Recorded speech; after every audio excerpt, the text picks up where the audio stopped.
श्री राधा कृष्ण भगवान की जय। आज इस वीडियो में हम ये जानेंगे कि वैशाख महीने में प्रातःकाल स्नान करने के पश्चात अर्थात स्नान करने के बाद भगवान श्री विष्णु का पूजन करने से क्या फल प्राप्त होता है। तो शास्त्र कहता है जो मनुष्य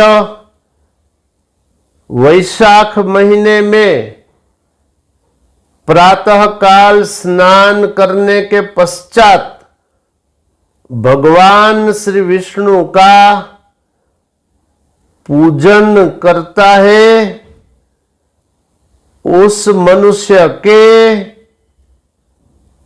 माता और पिता उन दोनों के जो पूर्वज अर्थात पितृ जो करोड़ों वर्ष से नरक में दुख भुगत रहे हैं, पीड़ा कष्ट प्राप्त कर रहे हैं, वो उसी क्षण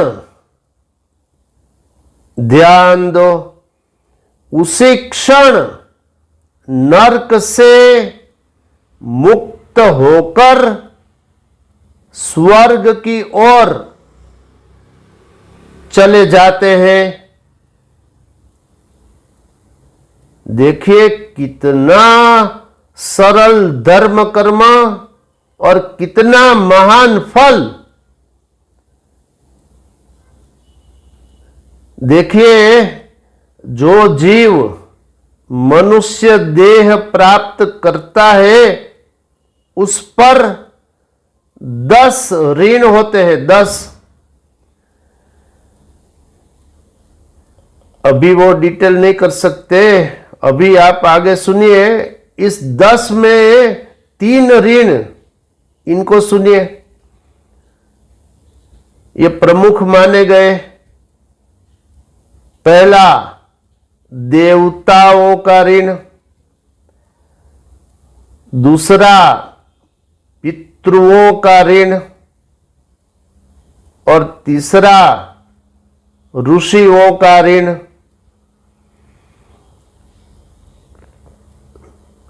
तो ये 3 ऋण में अभी आप एक सुन लीजिए, पितृओं का ऋण। तो पितृओं का ऋण अगर नहीं अदा किया, नहीं चुकते किया, कैसे पितृओं के ऋण से ऋण मुक्त हो?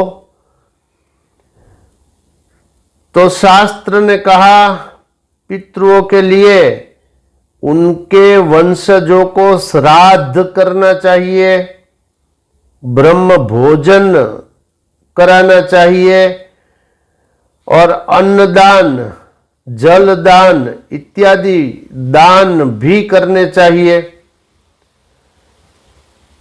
और मार्कंडेय पुराण में तो यहां तक कहा कि जो मनुष्य अपने पितृओं को तृप्त नहीं करता उस मनुष्य के 7 जन्म के पुण्य नष्ट हो जाते हैं। ये मार्कंडेय पुराण के 13वें अध्याय का 20वां श्लोक। इसलिए पितरों के ऋण से ऋण मुक्त होना पड़ेगा, वरना आगे रहेगा हिसाब। अस्तु, तो यहां अत्यंत सरल धर्म कर्म, वैशाख महीने में प्रातःकाल स्नान, उसके बाद भगवान श्री विष्णु का पूजन। तो श्रद्धा पूर्वक ये करने से मनुष्य अपने माता और पिता के जितने पूर्वज करोड़ों वर्ष से नरक में दुख भुगत रहे हैं उनको नरक से मुक्त करके वो स्वर्ग की ओर भेज देते हैं। अब आप ये समझिए कि हम लोग के अर्थात मनुष्य के कितने पूर्वज हुए, कोई संख्या कह सकता है क्या? अथवा कोई ये भी कह सकता है दावे के साथ कि उनके पितृ कहां पर है, अर्थात स्वर्ग में है कि नरक में है कि अमुक शरीर धारण कर लिया है, ये नहीं कह सकते।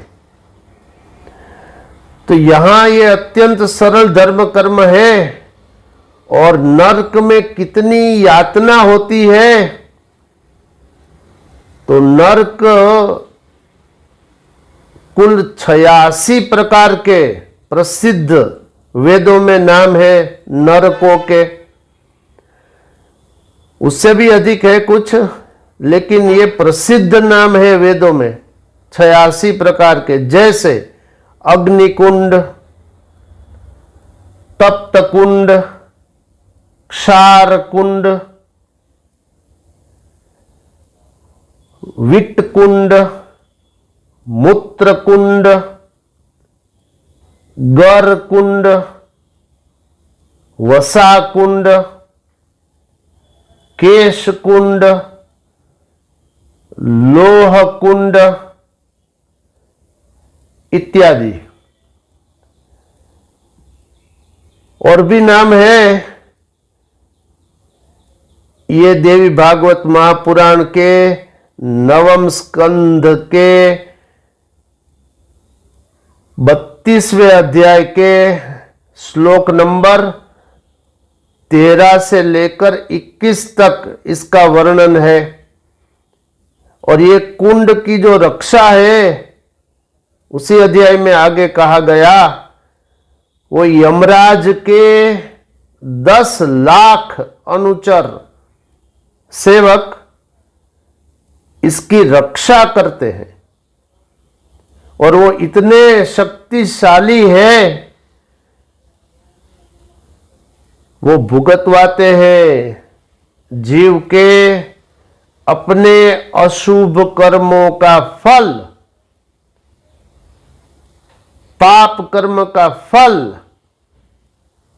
इन नरकों में जीवों को भुगतवाया जाता है।